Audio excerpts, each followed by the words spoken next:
저는 독일에서 경제학과 경영학을 공부를 하고 와서 사실은 계신 분들 앞에서 사실은 이게 아닌데요, 제 발표 자료가.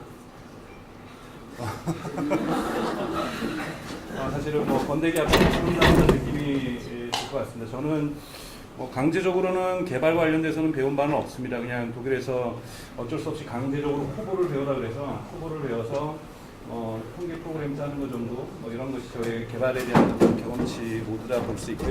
아니에요. 지금 제가 이제 말씀드릴 것은 이 로봇의 어떤 자동화와 함께 가져올 수 있는 다양한 사회적 문제점을 말씀을 드리려고 합니다. 오늘은 첫 번째로는 이 일자리를 줄여가는 것. 죄송합니다. 일자리를 화면을 두 개로 연결하셨구나. 저 이거 스탑워치를 하고 하겠습니다. 그래서 20분 안에 일자리를 줄여가는 것에 대해서 말씀을 좀 드리고요.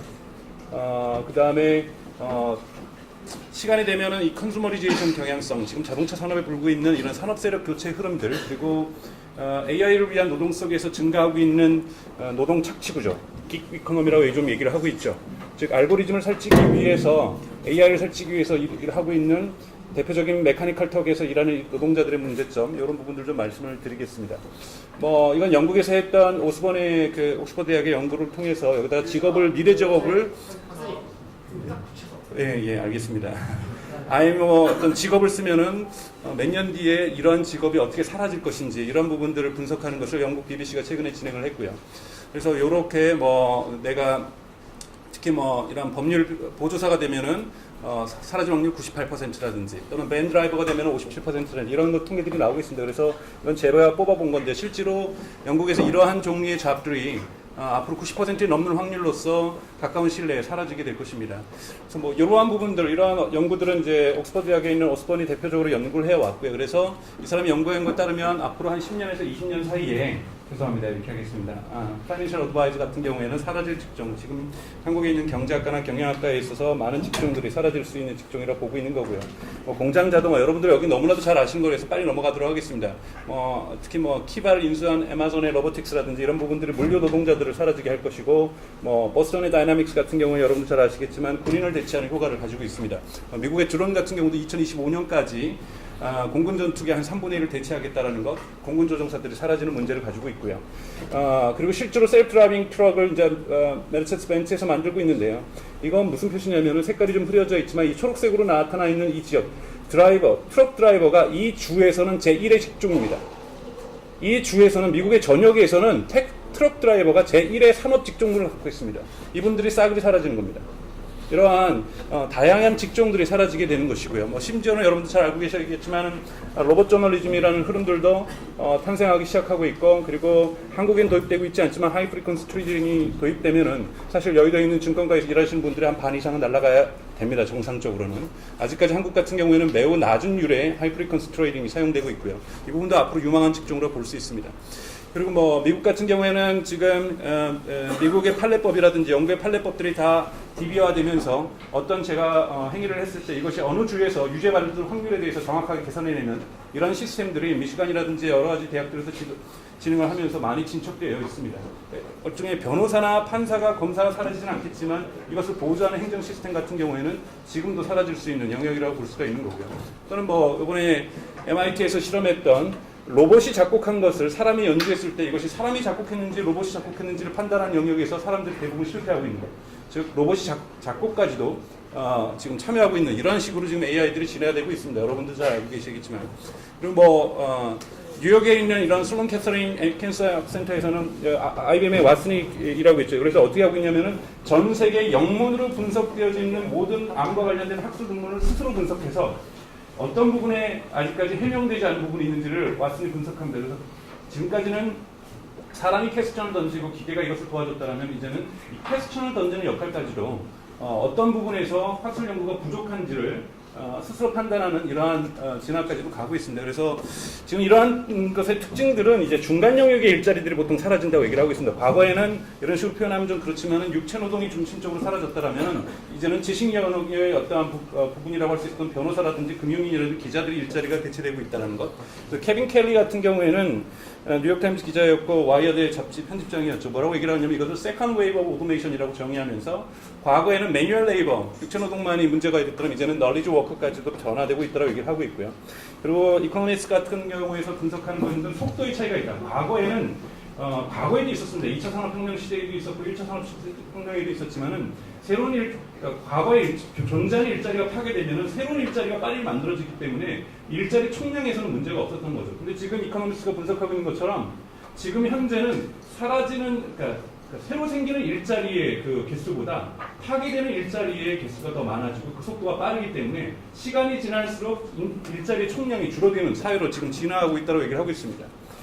칼 포라니 같은 경우에는 물론 이제 미국으로 망명했었던 대단히 유명한 역사사학자죠. 그 사람이 1944년에 그 그레이트 트랜스포메이션에서 자본주의가 어떻게 탄생했는지를 경제사학으로 썼습니다. 그때 어떤 표현이 나오냐면 자본주의는 좀 종교적인 표현이죠. unannounced. 새벽처럼 왔다라는 겁니다. 내일부터 우리가 자본주의를 시작한다는 어떤 격렬한 갈등 속에서 어떤 신호들 속에서 온 것이 아니라 새벽처럼 왔다라고 얘기를 하고 있습니다. 그래서 어떤 사람도 이러한 머신 인더스트리, 그러니까 산업혁명이죠. 자본주의 어떤 탄생들을 예측하지 못했고 어떠한 어떤 신호들도 없이 complete surprise, 완전한 새로운 놀라움으로 자본주의 시대가 도래했다라고 얘기를 하고 있습니다. 저 같은 경우에는 지금 AI 진화나 로봇의 진화가 완전한 새로운 사회로서의 어떤 진화를 가져오고 있다고 생각이 들고요. 예, 이 컨슈머레이제이션 넘어가도록 하겠습니다. 이거는 이제 자동차 지금 산업에 불고 있는 흐름이라고 볼 수가 있는데요. 넘어가도록 하고요. 시간 관계상. 그래서 현재 삼성이라든지 다양한 산업들이 무인 자동차 사업 들어오면서 실제로 현대자동차라든지 이런 것 같은 경우는 이제 무너지게 돼 있는데요. 이 부분은 좀 빼고 넘어가고요. 두 번째 이제 문제 삼는 것은 이 워커스 포 알고리즘이라는 문제이죠. 지금 이거는 그러니까 피터 라인하르트라는 사람이 분석한 건데요. 이 부분이 이제 여러분들에게 많이 얘기되는 거겠죠. 그러니까 즉 API를 통해서 AI라든지 로보틱스를 만드는 사람들의 직종은 계속해서 줄어드는 거죠. 사람이 줄어드는 거고, 그 다음에 두 번째는 이 세 가지 직종으로 분류를 했는데요. 세 가지 직종은 뭐냐면 API를 통해서 일 처리가 되면서 로봇에 의해서 처리되는 일 처리가 앞으로서 계속 증가할 것이고, 이 빨간색의 영역은 뭐냐면 이 API, 즉 AI라든지 로보틱의 알고리즘을 진화시키기 위해서 단순 노동하는 사람들의 일자리입니다. 단순 노동하는 일자리의 사람들이 존재하는 거고, 그 위에 가장 적은 숫자로 일하는 것은 이런 여러분처럼 AI나 로보틱스를 개발하는 사람들의 숫자가 계속해서 줄어들게 되면서 실제로 여러분들이 처리할 일의 양이 줄어들고, 그 다음에 대부분은 로봇에 의해서 일이 처리될 것이고, 중간이 이것을 먹여 살리는 사람들이 살찐다는 건데, 대표적으로는 자동주행 자동차, 지금 셀프 드라이빙 카에 대해서 나오겠지만, 이것을 가능케 하기 위해서는 많은 영역 중에 하나인 지도 데이터를 지속적으로 업데이트를 해야 됩니다. 여기 지도 데이터에서 업데이트하고 있는 사람들은 대부분 일용직입니다. 구글에서 공식적인 계약을 맺고 일하는 것이 아니라 시간당 3달러에서 2달러를 받고 일하는 일용 노동자들이 이런 계속해서 지도 사진들을 찍어내면서 데이터를 업데이트하고 있고요. 이것을 구글에서는 퀄리티 데이터라고 부르고 있습니다. 그냥 컨트랙터죠. 그러니까 계약직 노동자들이죠. 이들이 실제로 이런 지도 사진뿐만이 아니라 구글이 자동으로 걸러내지 못하고 있는 수작업으로 걸러내야 되는, 예를 들면 이것이 그러니까 머신러닝에 있어서 중요한 도구들이죠. 이것이 광고인지 아닌지, 어뷰징한 레이팅인지, 맛집 평가에 대해서 이것이 부분에 대해서 머신러닝으로 걸러내지만 그것은 패턴 인식에 있어서 많은 이들이 도와주는 역할들을 하고 있습니다. 이들에게는 당연하게 구글에서의 이러한 프리런치라든지 또는 4대 보험이라든지 이런 계약들은 제공되고 있지 않고요. 마찬가지로 이러한 인디펜던트 컨트랙터들을 갖다가 모집하고 있는 다양한 기업들도 있습니다. 이런 라이언 브리지라든지 이런 업체들도 많이 등장하고 있고, 여기에서 대표적인 기업이 바로 메카니컬 턱입니다. 아마존의 메카니컬 턱은 스스로는 이런 HIT라는 멋진 이름을 달고 있죠. 그러나 이들 대표적으로 하고 있는 평균을 보시면은 현재 이들이 기반하고 있는 것은 190국가에서 50만 명의 일을 하고 있습니다. 그런데 즉 API에서 이들의 노동이 조직하는 게 되는 것에 비해서 이들이 실제로 하고 있는 일은 흔히 말하는 데이터 제니터 같은 역할을 하고 있는 거죠. 대부분 삭제하는 것들, 제가 이거 GIF로 준비를 했었는데요. 이건 날아가겠지만. 그래서 주로 딜리트하는 것들, 이것이 광고인지 아닌지, 포르노인지 아닌지, 어비징하는 레이팅인지 아닌지를 일일이 보면서 그들이 머신 패턴들을 정리해내면서 머신러닝을 진화시키고 있습니다. 이들에 대한 다양한 사회적 저항들이 지금 현재 발생하고 있는 거고, 이들이 평균적으로 받는 돈은 시간당 1.5달러에서 2달러입니다. 이들이 전 세계에 존재하면서 기계 학습들을 진화시키고 있습니다. 이것이 이제 작년부터 사회적 학습이 되고 있는 거고요. 이러한 지금 온디맨드 이코노미의 발전들, 오버피케이션 오브 에브리띵이라고 표현되고 있는 온디맨드의 확산도 이러한 제니터 이러한 워커들의 일들의 기초를 많이 하고 있습니다. 그래서 현재 미국에서 지금 논쟁이 되고 있는 것은 이러한, 즉 알고리즘의 진화가, AI의 진화가 결국은 긱 이코노미를 만들어내고 있다. 일용직 노동자들을 많이 만들어내고 있는 것, 불안한 노동 직종을 많이 만들어내고 있는 것, 이것이 힐러리 클린턴 같은 경우도 미국 대선 후보로 이번에 나오면서 반드시 자기가 집권하면 풀어야 될 문제로서 긱 이코노미를 얘기하고 있습니다. 그러니까 폭발적으로 증가하는 온디맨드 이코노미에서 일하는 사람들, 즉 우버를 써보시면 너무나도 편하게 느껴지지만 거기에서 드라이버를 하는 사람들에게 있어서의 어떤 사회보장제도도 없고 휴가를 가는 조건도 대단히 열악하고, 이러한 부분들에 대한 논의들이 지금 미국 경제에서 많이 지속적으로 일어나고 있습니다. 심지어는 그래서 프레카리아트라는 단어까지 등장하고 있습니다. 되게 불안한 직종이며 그들의 일자리 자체가 이미 과거의 프롤레타리아와 같은 이러한 되게 무상계급의 어떤 생활과 같은 처지를 만들어내고 있다는 논쟁들을 만들어내고 있고요. 그래서 일라니 같은 사람은 뭐라고 얘기를 했냐면, 자동화는 노동을 대체하고 있는 것이 아니라 디스플레이스, 다른 데로 옮겨내고 있다. 즉 안정적인 일자리가 되게 불안정한 노동으로 바뀌어 나가고 있는 이런 상황을 일라니 같은 경우 이런 표현을 하고 있습니다. 그러니까 리플레이스가 아니라 디스플레이스 하고 있다는 부분들. 그래서 이러한 부분들이 지금 사회적 쟁점으로 가고 있고요. 두 번째는 이제 세금의 문제가 앞으로 발생할 거라고 생각이 듭니다. 이 부분은 제가 최근에 좀 진척시키고 있는 고민들인데요. 지금 일자리의 축소는 기본적으로 이제 세금의 축소를 가지게 되고 있고, 이것은 국가재정의 축소로 이어질 수밖에 없습니다. 왜냐하면 한국 같은 경우에도 임노동, 즉 임금 노동에서 발생하는 소득세, 그리고 국가재정의 약 50%가 운영되고 있습니다. 그러면 일자리가 줄어들면 줄어들수록 노동자가 낼 수 있는 임금소득에 대한 그들의 세금이 사라지게 되는 겁니다. 사회를 근본적으로 지탱하고 있는 하나의 중심축이, 재정을 담당하고 있는 중심축이 붕괴될 수 있다는 얘기를 하는 거죠. 그렇다면 국가를 운영하는 재정비는 어떻게 마련해야 될 것인가. 이런 부분에 대한 사회적 이슈들이 계속해서 나오고 있는 거고요. 결국은 지금까지는 그러니까 사회를 운영하는 기본적인 이러한 비즈니스 모델 또는 레비뉴 모델이라는 것, 국가적인 차원에서 관점에서 본다면 인간의 노동과 인간의 소비에 기초하고 있습니다. 그런데 이 인간의 노동이 AI라든지 로봇에 의해서 대체되는 경향성들이 빠르게 등장하고 있는 거고요.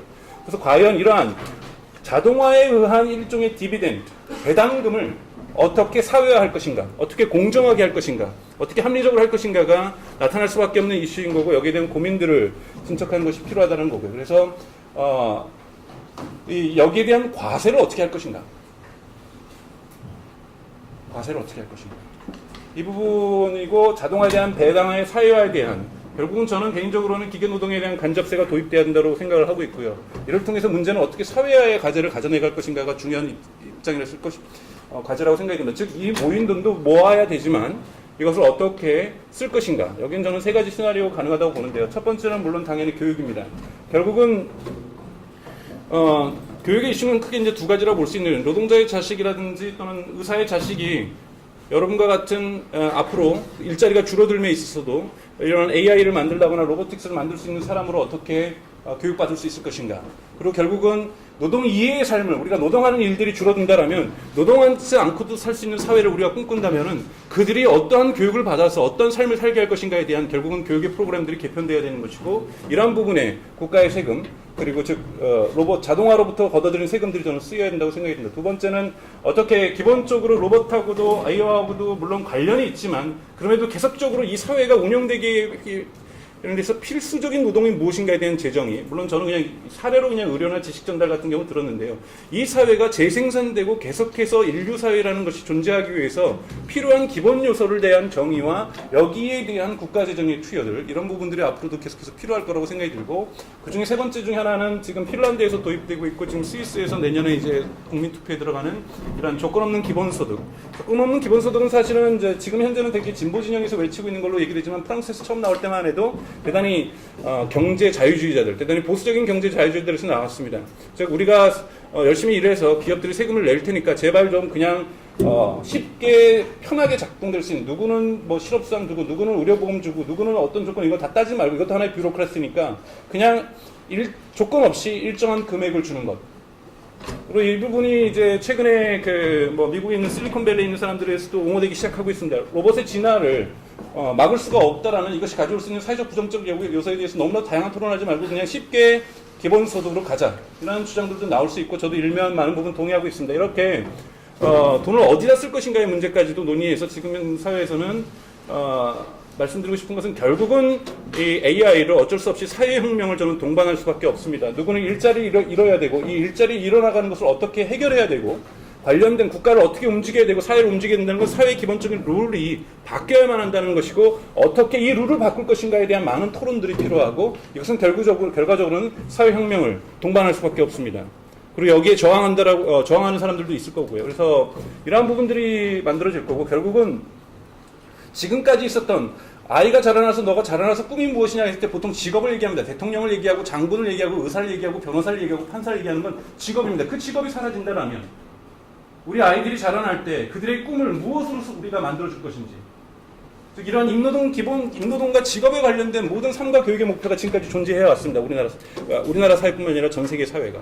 즉 이 사회가 움직이는 목표가 교육이 움직이는 목표가 바뀌는 것이고 이 목표를 무엇으로 설정할 것인가에 대한 심도 있는 논의들이 지금 저는 필요하다고 생각이 들고요. 그래서 하나의 인간이 노동하는 것이 하나의 특권이었고 행복이었고 일자리가 없는 사람은 실업으로서 불행한 삶을 살았던 사회였다라면 완전 고용이 그렇기 때문에 정치의 목표였던 시대가 우리의 어떤 생각을 누르고 있습니다. 이러한 고정관념과 우리의 습관으로부터 벗어나기 위한 노력도 대단히 필요하다고 생각이 들고요.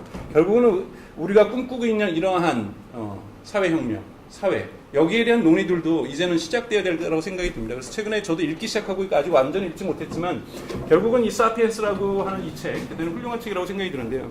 저는 인간을 신뢰해야 된다고 생각합니다. 인간이 로봇하고 구별되는 부분이 아닐 수도 있겠지만 인간이 다른 원숭이라든지 동물하고 구별되는 유일한 가장 큰 거는 이 저자는 하레리는 상상이라고 얘기를 하고 있습니다. 상상할 수 있는 것.